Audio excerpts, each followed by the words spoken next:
Il y a très longtemps, dans le monde des mortels, régna une ère de chaos. Les nations entières s'entre-déchiraient pour la suprématie, chacune cherchant à dominer l'autre, jusqu'à ce que la terre elle-même en soit dévastée. Un pays finit par l'emporter. Ce pays n'avait pas conquis par la force de ses armes, mais grâce au pouvoir d'une divinité emprisonnée. Ce pays contenait Arthmage, jadis une simple cité universitaire, une cité où s'entremêlaient magie et technologie, science et mysticisme. On l'appelait la cité universitaire des arts divins. Son secret résidait dans le pouvoir d'un être scellé depuis des millénaires. Nerva, le mécène du pouvoir de la création. En apprenant à canaliser son pouvoir, les érudits et étudiants de l'Académie Arthmage réussirent alors l'impossible. Ils mirent fin à la guerre, imposant une vision de paix qui leur valut l'indépendance. De cité savante, l'Académie Arthmage devint alors un pays, un symbole de savoir et de puissance divine. L'Académie possède de nombreux élèves brillants, mais quelques talents se démarquent de tous les autres. Quelques élèves brillaient d'un éclat particulier. Médius était l'un d'entre eux. Un garçon insouciant, téméraire, toujours le premier à se mettre dans les ennuis. Mais derrière son sourire et ses maladresses, il portait un don unique, la capacité d'entrevoir l'avenir. Un pouvoir rare, mais aussi instable. Malgré ses maladresses, tout le monde à l'Académie reconnaissait son potentiel. Certains murmuraient même qu'il deviendrait un jour archimage. À ses côtés, trois amis inséparables. D'abord Litera, la musicienne. Son instrument n'en était pas qu'un, c'était aussi son catalyseur magique. Chaque note, chaque mélodie façonnait le flux d'énergie autour d'elle, transformant alors le son en puissance mystique. Ensuite il y avait Finmel, calme et réfléchie, la plus expérimentée du groupe. Sa magie prenait forme au bout de son pinceau. Elle peignait ses sorts sur la toile de la réalité, afin de réaliser des visions envoûtantes. Et enfin, Grafler, le plus fougueux, le plus imprévisible. Artisan de génie, il mélangeait poudre, acier et magie brute pour créer ses propres armes. Son canon, forgé de ses mains, pouvait canaliser son énergie vitale dans des tirs dévastateurs. Ensemble, ils formaient l'équipe la plus prometteuse de l'Académie Arthmage. Mais quelque chose se préparait. Depuis peu, les visions de Médius s'assombrissaient. Une nuit, alors qu'il méditait, la prophétie le frappa de plein fouet. Une vision, plus claire que d'habitude, plus cruelle aussi. Il vit Finmel à terre, grièvement blessé, son pinceau brisé. Autour d'elle, Litera et Grafler tentaient de se raisonner, mais la peur se lisait dans leurs yeux. Le lendemain, Médius tenta d'ignorer la vision. Il souriait, plaisantait, comme si rien ne s'était passé. Mais au fond de lui, il le savait. Ce qu'il avait vu n'était pas un rêve. Les saisons passèrent à l'Académie Arthmage. Entre ses murs, rassurants et familiers, les étudiants s'élevaient, apprenant à maîtriser les arcanes de la création. Ce jour-là, une effervescence rare parcourait les couloirs. La cérémonie du mécène de la création allait bientôt commencer. Finmel, calme mais ému, fut appelée à s'avancer. Devant elle se trouvait l'artefact légendaire, le mécène de la création. Pour tout élève de l'Académie Arthmage, recevoir la bénédiction du mécène, c'est être choisi par la création elle-même. C'est gravir un échelon réservé aux plus grands mages, ceux qui écrivent l'histoire. Dans la salle, les autres élèves retenaient alors leur souffle. Litera, Grafler et Médius observaient la scène, fiers de leur ami, et chacun rêvait un jour d'être à sa place. Mais Médius, lui, sentait autre chose. Un écho familier résonnait au fond de son esprit. Il reconnut la même sensation que lors de sa prophétie. Il comprit alors. Ses visions répétées ciblaient précisément ce moment à venir. Finmel leva les mains vers le mécène tandis que le cercle d'incantation s'illuminait. Lorsque la lumière du cristal se fit aveuglante, un bruit sourd déchira le ciel. Le toit du grand hall fut arraché d'un coup dans un tonnerre mécanique assourdissant. Une ombre surgit alors, ses serres d'acier brillant d'une lueur rouge écarlate. Les élèves hurlèrent, certains fuyant, d'autres cherchant à aider leurs camarades. Finmel, prise de court, tenta d'ériger un bouclier magique, mais la rafale l'envoya violemment contre le sol. Avant même qu'elle ne comprenne ce qui se passait, la machine se tourna alors vers elle. C'est alors que Médius agit. Sans même devoir réfléchir, il traça un cercle d'arcanes devant lui. libérant une barrière de lumière, fruit de nuits entières passées à s'entraîner en prévision de ce jour qu'il avait aperçu. Le sort de Médius tenit quelques secondes, juste assez pour détourner l'impact, avant de se briser dans un cri de magie fracturée. Le jeune mage fut projeté contre la pierre, son corps brûlé, à peine conscient. C'est alors que le mécène réagit. L'artefact qui devait bénir Finmel s'illumina d'une manière qu'aucun archimage n'avait jamais observée. Les runes se mirent à tournoyer autour du corps inerte de Médius, comme si la création elle-même refusait de le laisser mourir. Puis, une incantation arcanique résonna dans la salle. Ce ne fut pas une bénédiction, c'était une invocation. Une armure de lumière et d'argent se forma lentement à travers Médius. Des symboles célestes s'inscrivirent sur sa peau, son cœur battait à l'unisson avec la lumière. Et dans un souffle incandescent, Nerva apparut. Son corps éthéré, forgé de lumière argentée, observa le jeune garçon. Les yeux de Médius s'ouvrirent alors, et, dans un éclat aveuglant, il se releva. Les élèves, pétrifiés, observaient la scène. Médius se tenait droit, son corps irradiant d'énergie pure. Dans sa main, il tenait l'arme de Nerva, le sceptre de la création, symbole du lien entre le monde mortel et le monde divin. Ce n'était plus l'élève insouciant qu'il connaissait. Il était devenu quelque chose d'autre, quelque chose de plus grand, le premier Diactorus de l'histoire de l'Académie Artmage.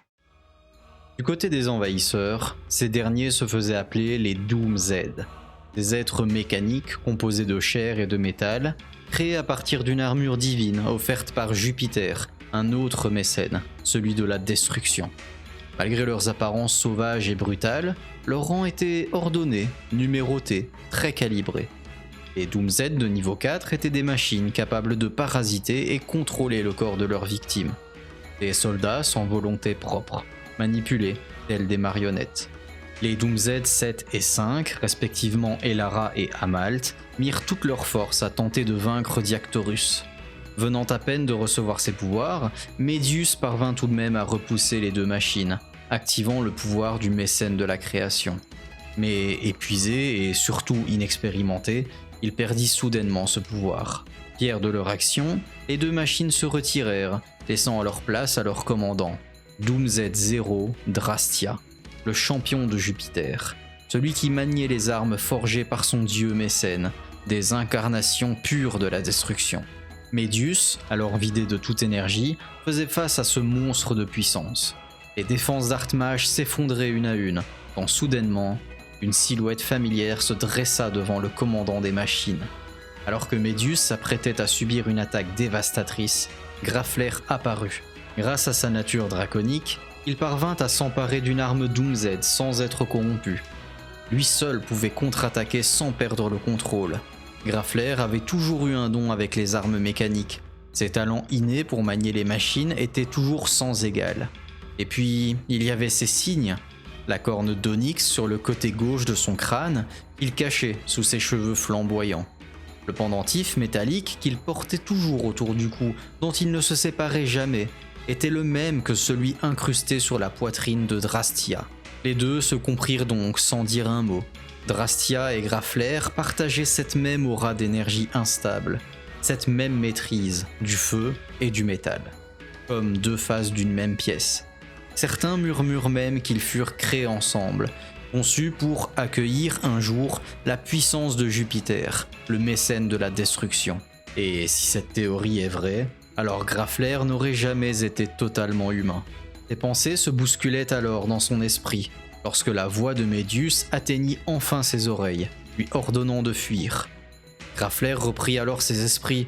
Il était venu ici pour protéger ce qui lui tenait le plus à cœur, son foyer et ses amis, et ce, peu importe ses origines.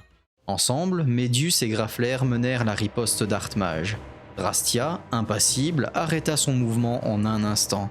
Son regard balaya Grafler, puis se fixa sur Médius, qui était affaibli, à terre, après avoir invoqué le pouvoir du mécène de la création. Profitant de sa faiblesse, Drastia invoqua alors le pouvoir de son propre mécène, celui de la destruction, et le déchaîna sur Médius. Dans le corps de Médius, le pouvoir de Nerva et celui de Jupiter s'opposaient. La création faisait face à la destruction. Le choc entre ces deux forces fit hurler Médius de douleur. son corps subissant une souffrance électrique insoutenable. Grafler, impuissant, assista à cette scène. Tout se bousculait dans son esprit. Pourquoi Drastia, qui lui ressemblait tellement, faisait-il partie des Doomshead? Pourquoi s'en prenait-il à son ami, juste devant ses yeux? Les deux dragons s'affrontèrent alors. C'est à ce moment-là que Médius eut une autre vision, celle de Grafler, consumé par le pouvoir du système Doomshead, devenu complètement fou furieux.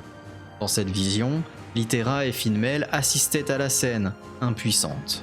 Mais dans la réalité, Finmel refusa de rester spectatrice. Ses mains tremblaient encore du rituel inachevé de la cérémonie, une étincelle du mécène de la création brûlait toujours en elle. Elle concentra cette lumière, l'arracha de son cœur et la fit jaillir sous la forme d'un cercle d'incantation d'un éclat doré. Une onde créatrice se répandit dans l'air, enveloppant l'académie et repoussant la marée d'énergie destructrice qui menaçait d'engloutir Médius et Grafler. Autour d'elle, les ruines se reconstruisaient, les pierres s'élevaient comme animées d'une volonté propre. Finmel, baignée de lumière, déployait le fragment de pouvoir qu'elle aurait dû initialement recevoir en entier. Elle savait qu'en utilisant cette puissance prématurément, elle risquait de perdre le lien avec le mécène. Mais son seul but ici était de protéger ses amis. Sous cette barrière de lumière, Médius reprit son souffle, et Grafler, encore humain, retrouva une fraction de lucidité. Cependant, ce pouvoir emprunté ne pouvait pas contenir la tempête éternellement. L'éclat doré se fissura, et la vision de Médius prit forme devant lui. Finmel, à genoux, épuisé, observant Grafler sombrer dans la folie du système Doomshead. Accablé par cette vision de désastre, Médius se transforma lui aussi en Doomshead, à l'aide du pouvoir du mécène reçu juste avant. Le Diactorus était alors brisé. Grafler, profitant de la confusion, s'empara du bras mécanique de l'une des machines, et dans une explosion de puissance, Médius et Grafler se ruèrent alors sur Drastia. Un duel apocalyptique où se mêlaient flammes draconiques, magie divine et énergie destructrice prit part. Ce combat fit trembler toute l'académie Artmage. Face au pouvoir de la destruction, Lythera, alors poussée par le désespoir, concentra son énergie et prononça une incantation de téléportation d'urgence. Un sort chaotique, instable, saturé de la magie des deux mécènes qui s'affrontaient juste devant elle. Le groupe fut soudain arraché de l'académie dans un tourbillon de lumière. Et puis, le silence. Ils chutèrent des nuages, projetés à travers l'espace et le temps, avant d'être rattrapés par une plante colossale, à la fois vivante mais bienveillante. Quand leurs yeux se rouvrirent, ils ne voyaient plus les murs de l'académie Artmage, mais une mer de fleurs qui semblait alors infinie. Autour d'eux s'étendait une forêt d'un vert irréel, percée par le chant des vents et l'éclat des pétales. Lythera, encore tremblante, comprit aussitôt qu'elle avait emmené ses amis dans un endroit qui lui était bien familier, sa terre natale, le jardin Oratorio. Ce lieu sacré abritait autrefois un être endormi depuis des siècles, le grand roi des elfes, dont la magie florale préservait l'équilibre du monde. Mais les prières du peuple notelfique n'atteignaient plus le ciel, car dans le cœur du grand roi s'était éveillée une autre présence, une voix ancienne et corruptrice, Junora, la mécène du pouvoir de l'harmonie. Autrefois vénérée comme la muse des mélodies célestes, Junora attendait désormais son retour dans le monde matériel, dissimulé dans le rêve du grand roi. Des murmures faussaient les harmonies du monde, contaminant peu à peu la forêt elle-même. Les notelfiques, gardiennes du champ sacré, priaient jour et nuit pour contenir cette corruption et maintenir le lien fragile entre la nature et la vie. Chacune des prêtresses notelfiques incarnait l'un des trois échos de la symphonie originelle. D'abord Lucina, flamme de la mélodie, maîtresse de la chaleur et de la passion. Ensuite Daïna, une onde paisible dont la voix claire apaise les cœurs comme les eaux d'un lac tranquille. Et puis, il y a Fortuna, éclat du matin, dont les chants solaires ravivent la lumière et la joie dans la forêt. Ensemble, leurs chants formaient le tercet de réunion, une symphonie capable d'unir les forces magiques de la nature. Lythera était donc l'une d'entre elles, mais guidée par son envie de voyage et sa soif éternelle d'apprentissage, elle avait quitté la forêt pour se consacrer à ses études à l'Académie Artmage. Leurs retrouvailles furent chaleureuses, bien que Lucina eût un peu de mal avec ce retour soudain. Médius était épuisé, son corps souffrant d'une énergie instable, celle des deux mécènes, Nerva et Jupiter. La puissance de la création et celle de la destruction se mêlaient encore en lui, menaçant de déchirer son âme. Médius sombra dans le coma. Aucun sort, aucune prière ne parvenait alors à le ramener. Alors, Litera se tourna vers les notes elfiques. Bien qu'élevée à l'Académie Artmage, elle était née ici, dans le jardin Oratorio. C'est elle aussi une fille de la forêt et une héritière de l'harmonie. Elle le savait, seule la magie de son peuple natal pouvait rallumer la flamme de son ami. Alors guidée par Lucina, Daina et Fortuna, Litera et ses compagnons furent alors introduits dans le cœur sacré. Les prêtresses leur révélèrent que pour sauver Médius, ils devraient invoquer Stylisia, le séraphin du renouveau, gardien du cœur de la forêt. Sous la guidance du tercé, Litera entonna la rhapsodie exaspérante, un rythme ancestral capable de stabiliser le pouvoir des mécènes. Les cieux tremblèrent alors. Des cercles runiques s'ouvrirent, les fleurs résonnèrent à l'unisson, et du cœur du monde s'éleva une forme lumineuse. Junora, mécène du pouvoir de l'harmonie, se matérialisa. Elle révélait peu à peu sa véritable nature, corrompre le grand roi, manipuler la symphonie des notes elfiques pour ouvrir un passage vers le monde matériel. Dans un éclat flamboyant, Stylisia, le séraphin note elfique, s'éveilla à son tour pour contrer la corruption. Le choc de leurs forces secoua la forêt tout entière, et un combat entre l'harmonie et la discorde était alors ouvert. Puis, dans la lumière du dernier accord, 3 portes s'ouvrirent. La création, la destruction, et enfin l'harmonie.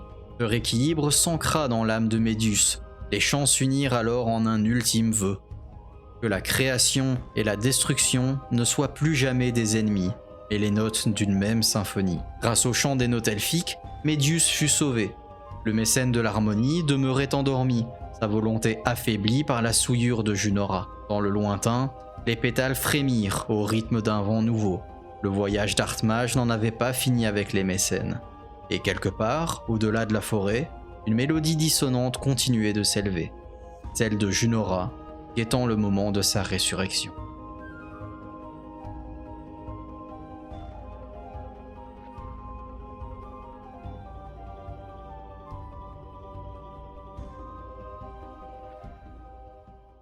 Et bonjour à tous, j'espère que vous avez apprécié ce gros passage sur le lore d'Artmage. Ça me tenait à cœur puisque quand j'ai commencé ma chaîne, de nouvelles cartes sont sorties et le lore Artmage est sorti à peu près en même temps que quand j'ai voulu m'investir sur YouTube.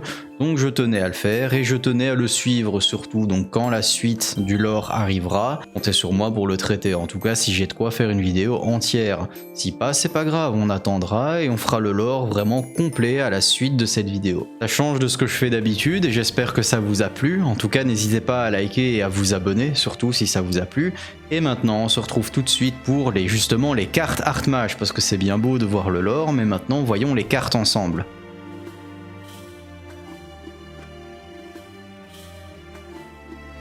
Commençons par le début avec Médius le Pur. C'est un elfe ténèbres de niveau 4 qui a pour effet que s'il est invoqué, vous pouvez ajouter à votre main ou alors invoquer spécialement un monstre mécène du pouvoir directement depuis le deck. Et aussi, si cette carte est dans votre cimetière, vous pouvez mélanger un monstre depuis votre main ou terrain face recto dans le deck, et si vous le faites, vous invoquez spécialement cette carte, mais vous la bannissez quand elle quitte le terrain. Alors son effet fait clairement référence à la connexion spirituelle entre Médius et les mécènes qui ont interagi avec lui dans le scénario, comme vous l'avez peut-être vu à l'instant.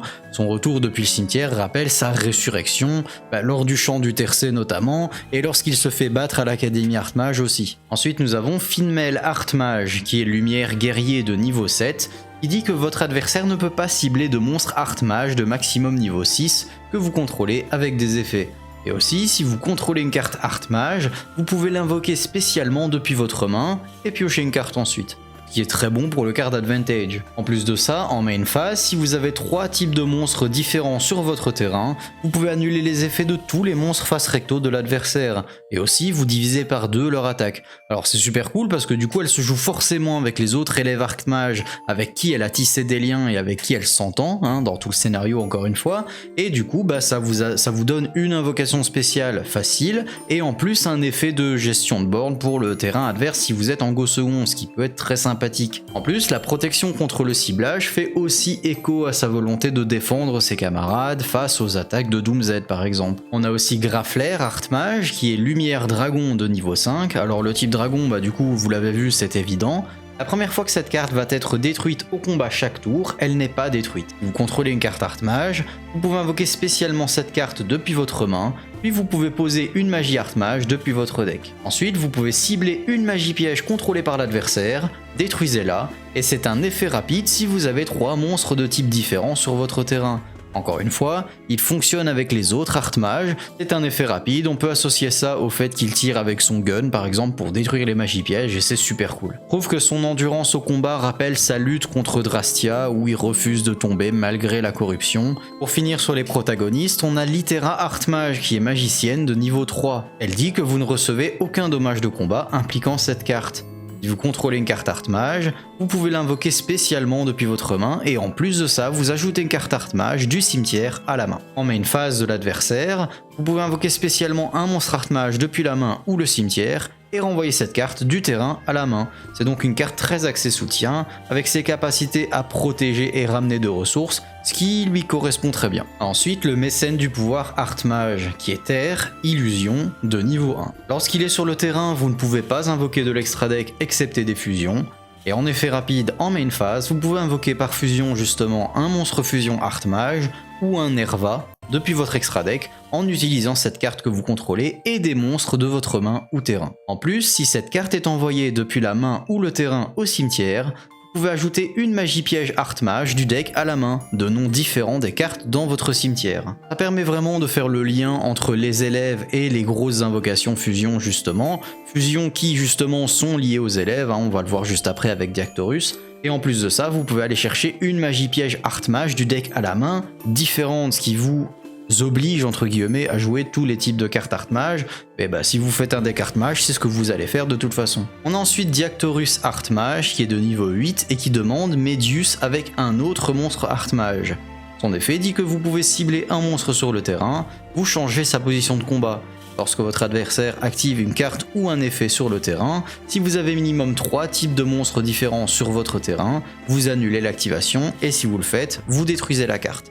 Un effet qui est très beau symboliquement, puisque ça veut dire que Diactorus est plus fort lorsqu'il est entouré de ses amis de l'académie, et encore une fois c'est une thématique qui est incroyable et qui ressort vraiment dans le lore. Si cette carte invoquée par fusion est détruite, vous pouvez invoquer spécialement Medius le Pur depuis la main, le deck ou le bannissement. Encore une fois, je vais pas le préciser tout le temps, mais c'est un effet en rapport avec le lore, puisque quand le Diactorus disparaît, Medius réapparaît mais sans son armure, et donc le pouvoir aller le rechercher comme ça, même du bannissement, c'est vraiment bien. On a ensuite l'évolution de Finmel avec Non Finito Artmage. Elle est illusion fusion de niveau 7. Elle nécessite 2 monstres Artmage, peu importe lesquels. Elle est invocable par fusion, mais elle est aussi invocable en défaussant une magie piège et en sacrifiant un monstre Artmage depuis minimum niveau 7 depuis la main ou le terrain, donc Finmel. Si elle est invoquée spécialement, vous pouvez poser une magie piège Artmage depuis votre deck. Pas plus de restrictions là-dessus, c'est juste une magie piège Artmage, donc c'est vraiment cool. Et en plus de ça, une fois par tour de l'adversaire, vous pouvez invoquer par fusion un monstre fusion de l'extra deck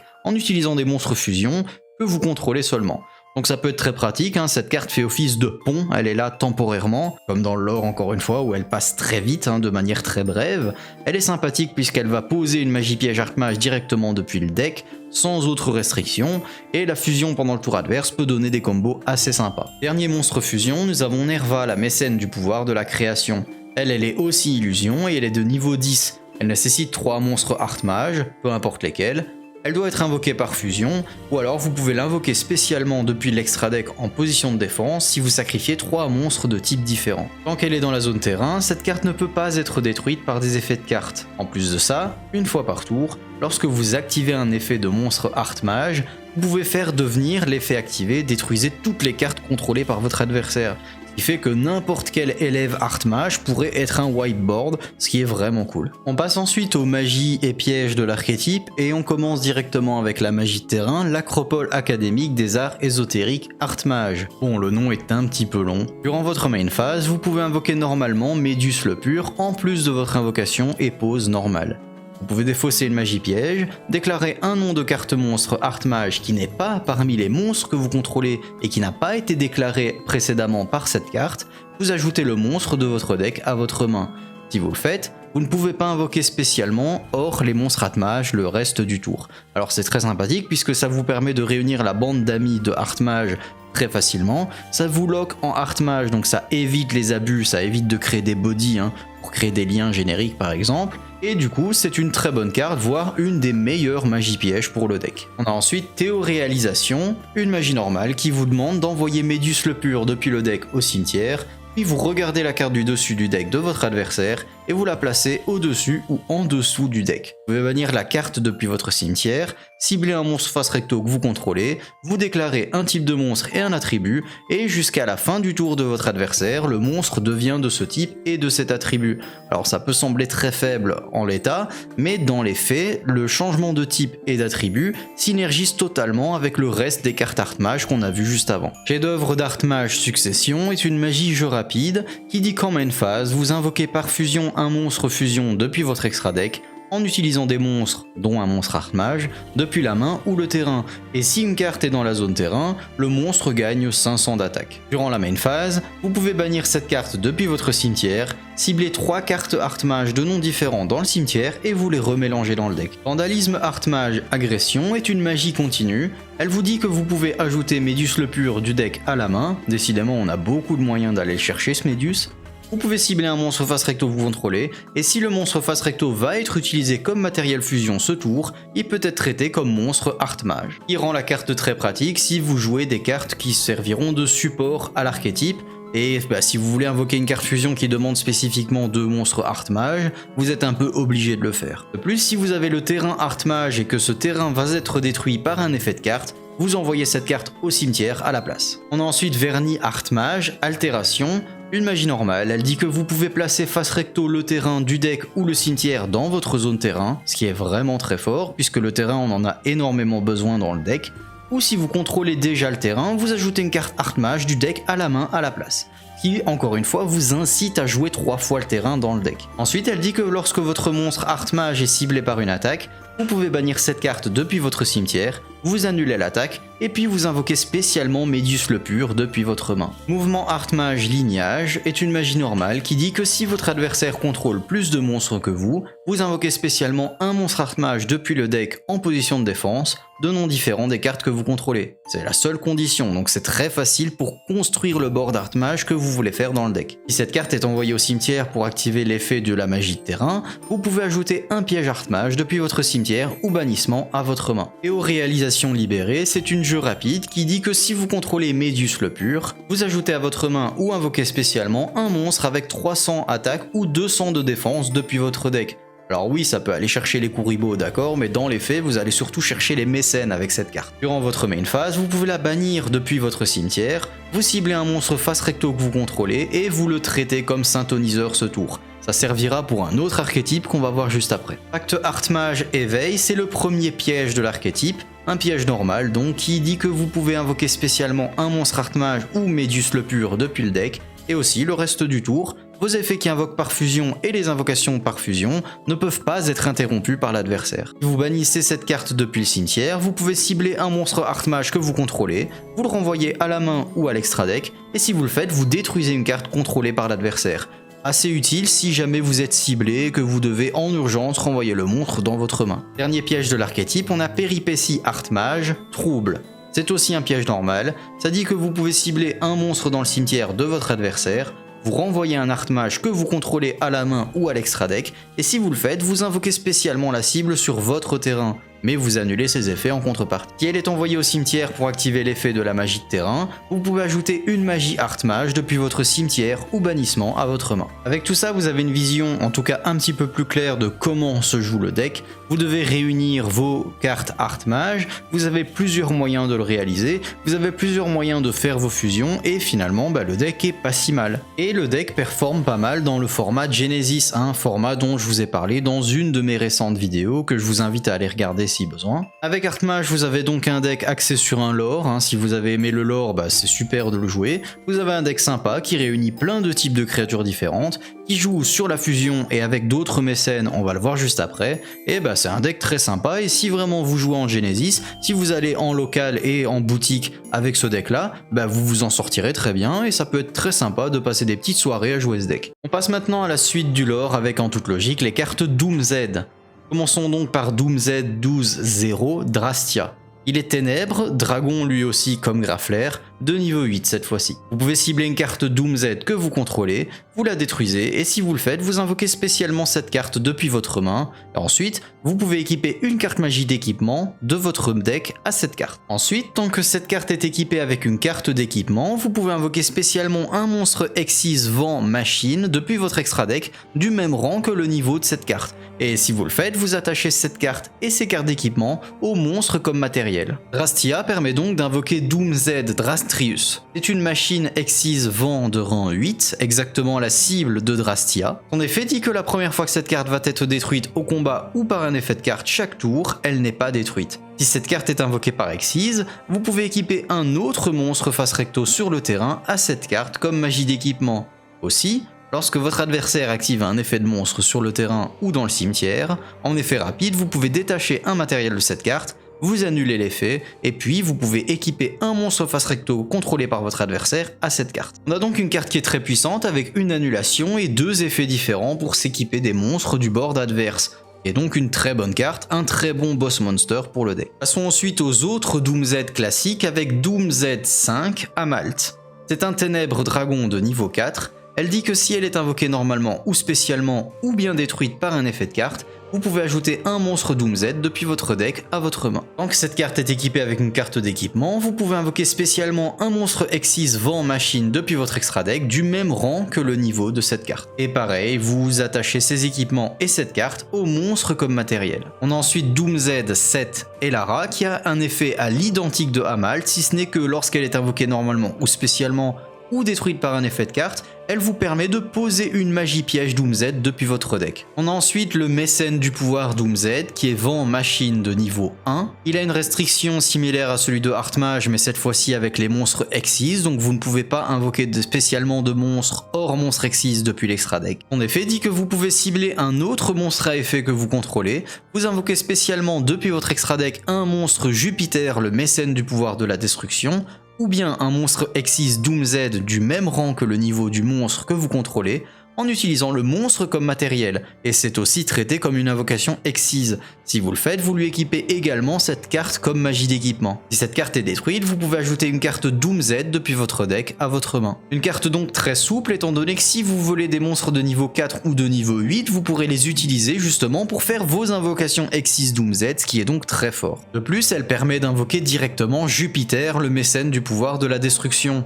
Lui, il est Exis Machine de rang 10. Comme vous l'avez vu, il peut s'invoquer avec le mécène du pouvoir Doom Z, mais il peut s'invoquer aussi également une fois par tour, par Exis, en utilisant un monstre que vous contrôlez équipé avec minimum 3 cartes d'équipement. Et si vous le faites, vous transférez tous les matériels de la carte à cette carte. Si cette carte est invoquée par Exis, donc vous pouvez équiper un nombre de votre choix de magie d'équipement depuis votre cimetière à cette carte. Ils peuvent l'équiper bien entendu. Elle gagne 3000 d'attaque tant qu'elle a un monstre Exis comme matériel, ce qui arrivera tout le temps. De plus, une fois par tour, vous pouvez détacher un matériel de cette carte pour invoquer spécialement un monstre Doom Z depuis votre cimetière, ensuite vous pouvez détruire une carte sur le terrain. Un vrai boss monster avec un effet très souple, donc une très bonne carte pour le deck. On passe ensuite au dernier monstre Exis avec Fracture Doom Z, Diactorus. Vous l'aurez donc reconnu, il s'agit de Médius le Pur. Son effet dit que si cette carte est invoquée spécialement, vous pouvez détruire une carte Doom Z dans votre main ou terrain face recto, puis vous pouvez détruire un monstre sur le terrain. Si elle est détruite par un effet de carte tant qu'elle a Médius le Pur ou un monstre Doom Z comme matériel, vous pouvez prendre une magie d'équipement depuis votre deck, et soit vous l'ajoutez à votre main, soit vous l'envoyez au cimetière. On a donc un deck ici Exis, très orienté aggro et très orienté go second surtout, puisque vous pouvez prendre des monstres adverses comme magie d'équipement, et ou les détruire. Donc c'est très important que l'adversaire ait des monstres, sinon vous pourrez détruire vos propres monstres, et bah c'est mieux de détruire les monstres de l'adversaire pour faire plus de gestion de board. Passons tout de suite aux magies et pièges de l'archétype avec Maraudeur Doom Z. C'est une magie continue qui dit que durant votre main phase, vous pouvez détruire une autre carte Doom Z dans votre main ou terrain face recto, puis vous ajoutez à votre main, ou bien vous invoquez spécialement un monstre Doom Z depuis votre deck. Vous êtes juste lock en Exis le reste de ce tour, ce qui est normal si vous jouez le deck. De plus, si cette carte est détruite par un effet de carte, vous pouvez cibler un monstre face recto sur le terrain et vous le détruisez. On a ensuite activation Doom Z, Doom Durg. C'est donc une magie d'équipement qui dit qu'une fois par tour, durant la standby phase, vous infligez 500 points de dégâts au contrôleur du monstre équipé. Ce qui est totalement pertinent avec les machines Doom Z qu'on a vu dans le lore juste avant. L'effet dit aussi qu'un monstre Doom Z équipé avec cette carte ou un monstre Exis Vent Machine qui a cette carte comme matériel gagne les effets suivants. Votre adversaire ne peut pas cibler cette carte avec des effets de carte, et une fois par tour, en effet rapide, vous pouvez activer l'effet de détruire une carte face recto que vous contrôlez pour faire gagner à cette carte une attaque égale à son propre niveau ou rang x 100. Ensuite, elle peut attaquer directement et si elle a combattu, elle est détruite à la fin de la damage step. Alors personnellement, je suis pas trop fan du design de cette carte, même si en termes de lore, il est 100% pertinent, mais ça incite surtout à bourriner l'adversaire et à gagner le plus vite possible. Encore une fois, c'est un deck très aggro comme je vous ai dit juste avant. On a ensuite le changeur Doom Z qui est une magie normale qui dit que vous devez détruire une carte Doom Z dans votre main, deck ou terrain face recto autre que cette carte, et si cette carte est détruite par un effet de carte, vous pouvez ajouter une carte Doom Z depuis votre cimetière à votre main. Ensuite, vous pouvez invoquer spécialement un monstre Doom Z depuis votre main. Je trouve cette carte parfaite dans l'archétype puisqu'elle fait le lien avec tous les autres effets du reste du deck, ce qui est donc une excellente carte si vous jouez l'archétype. Et pour finir, une seule carte piège avec Destruction Doom Z, une piège normale qui dit que vous pouvez cibler un monstre Doom Z que vous contrôlez, vous lui équipez cette carte avec l'effet suivant, qui dit que les cartes ne peuvent pas être ajoutées depuis le main deck à la main de votre adversaire, sauf en les piochant normalement. De plus, si Destruction Doom Z est détruite par un effet de carte, vous pouvez cibler un monstre face recto sur le terrain, vous lui équipez un monstre Doom Z depuis votre deck comme magie d'équipement. Passons maintenant aux cartes les plus récentes avec les cartes Notelfic. Elles sont récentes puisqu'elles sont sorties dans Burst Protocol qui va seulement arriver chez nous au moment où j'enregistre cette vidéo. Retenez donc que les traductions, celles d'ici et celles dans le lore vu juste avant, sont théoriques, c'est-à-dire que les noms sont sujets à changement et la formulation des effets peut être aussi. Il est même possible que l'archétype ne s'appelle pas Notelfic, ça sera forcément en lien avec Notelfic puisque c'est la traduction littérale, mais c'est possible que l'équipe de traduction se décide de traduire ça autrement. Enfin, on verra bien. Je commence directement par Lucina Notelfic qui est magicien feu de niveau 6.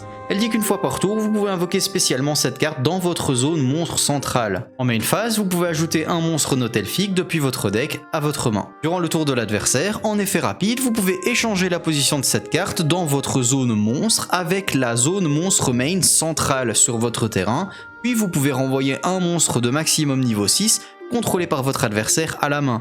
Attendez-vous donc à beaucoup voir le terme zone main monstre centrale, mais moi je vais abréger en zone centrale parce que tout le monde comprend comme ça. Retenez juste que c'est la zone au milieu de votre terrain et pas les zones monstres extra donc. On passe ensuite à la deuxième Notelfic avec Daina Notelfic. Elle est magicien haut de niveau 6 également. Elle dit que vous pouvez invoquer spécialement cette carte dans votre zone monstre centrale. Dans la main phase, vous pouvez placer une magie continue Notelfic depuis votre deck sur votre terrain. Et comme Lucina, elle a l'effet où elle peut s'interchanger avec la zone centrale en effet rapide pendant le tour de l'adversaire. On passe ensuite à Fortuna Notelfic qui est lumière magicien de niveau 6 également. Vous pouvez également l'invoquer spécialement dans la zone centrale. En main phase, vous pouvez placer un piège continu Notelfic depuis votre main ou deck face recto sur le terrain, et comme les deux autres, elle a l'effet où elle peut swap de position avec la zone centrale. Vous voyez donc que ces trois cartes sont très similaires, puisque dans le lore elles sont toujours ensemble et elles ont grandi ensemble. On a donc feu, eau et lumière, toutes de niveau 6, toutes avec le même effet, juste qu'il y en a une qui va chercher un monstre, une qui va placer une magie continue du deck au terrain, et une qui va placer un piège continu Notelfic du deck au terrain. Passons maintenant au mécène du pouvoir Notelfic.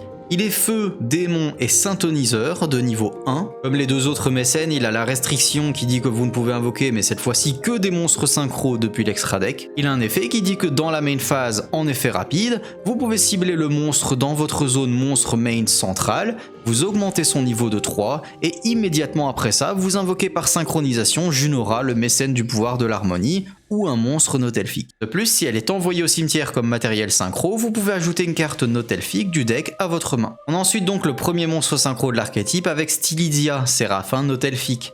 C'est le grand roi des elfes dans le lore que vous avez vu juste avant. Il est synchro plante, feu de niveau 7. Il demande un synthoniseur et un monstre non synthoniseur. Donc si vous avez fait le lien, il est niveau 7, les Notelfic vus juste avant sont niveau 6 et le mécène est niveau 1. On arrive donc au niveau 7 du monstre synchro. L'attaque d'origine de cette carte devient 3000 tant qu'elle est dans la zone centrale. Et en main phase, vous pouvez invoquer spécialement un monstre Notelfic de maximum niveau 6 depuis votre main ou votre cimetière, puis vous pouvez réduire de 3 le niveau de tous les monstres de minimum niveau 4 actuellement sur le terrain jusqu'à la fin du tour.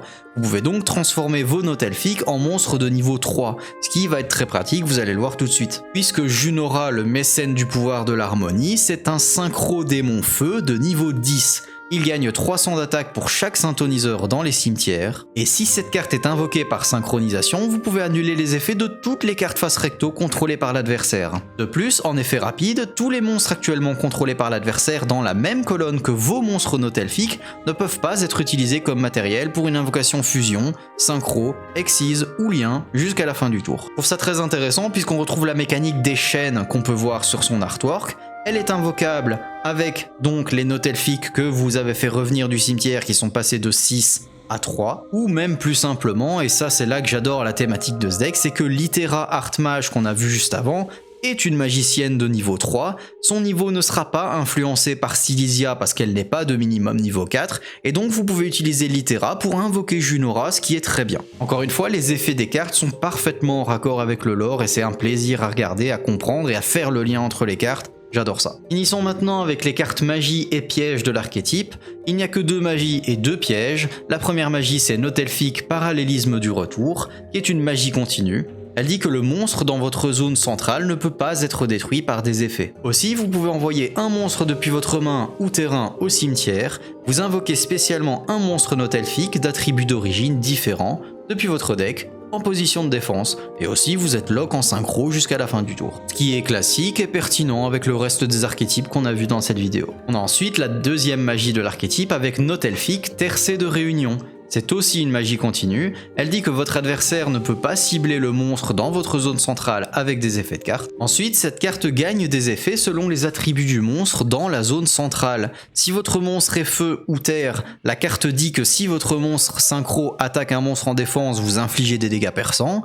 S'il est eau ou vent, les autres magies pièges face recto que vous contrôlez ne peuvent pas être détruites par les effets de carte de l'adversaire, et si c'est lumière ou ténèbres, vous ne recevez aucun dommage de combat. Une carte qui peut paraître assez souple, mais que je trouve assez moyenne puisque chacun des effets n'est pas game changer pour autant, et pourtant ça demande beaucoup de conditions étant donné que ça ne prend en compte que la zone centrale, à moins qu'on ait moyen de mettre tous les attributs sur le monstre de la zone centrale, mais actuellement c'est pas le cas, donc vous n'aurez jamais la totalité des effets. Ensuite nous avons la carte piège continue, Notelfic Alicitea de l'Oracle. Elle dit que vous pouvez cibler un monstre face recto que vous contrôlez, vous déplacez le monstre que vous contrôlez dans une autre de vos zones monstres, généralement la zone monstre centrale. Lorsque votre adversaire active une carte magie ou piège et que vous contrôlez minimum 3 monstres Notelfic, vous pouvez annuler l'effet.